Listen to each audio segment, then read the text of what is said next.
Hi guys, मग माझं हे चालू आहे काम करायला.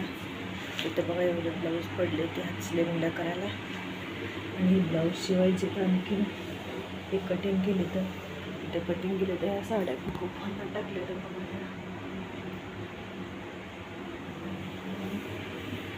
आता बघा किती वाजले, ते 11 वाजले. तर बघा अजून तरी माझं काम चालू आहे.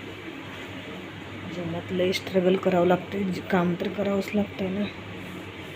काम केल्याशिवाय पर्याय नाही, कारण देव सांगतो ना, देव म्हणतो तुम्ही किती वेळा जरी पडलात तरी चालेल. तुम्ही किती वेळा पडले याला महत्त्व नाही, तुम्ही फिरशी परत नंतर उभं राहायला याला महत्त्व आहे.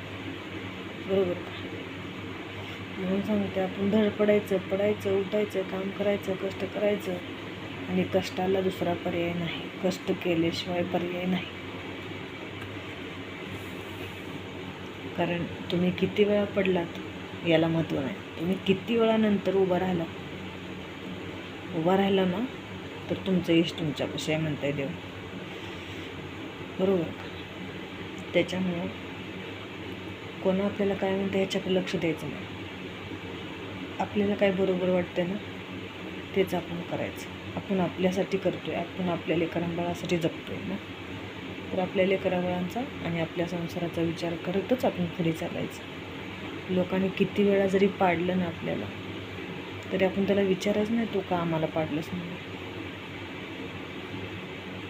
देव आपल्याला फिरशी उभा करणार आहे, ह्या आशेवर आपण उभं राहायचं.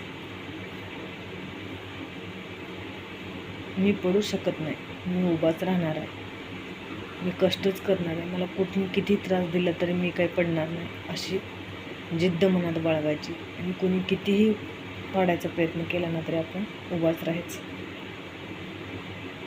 चला तर मग बाय सगळ्यांना.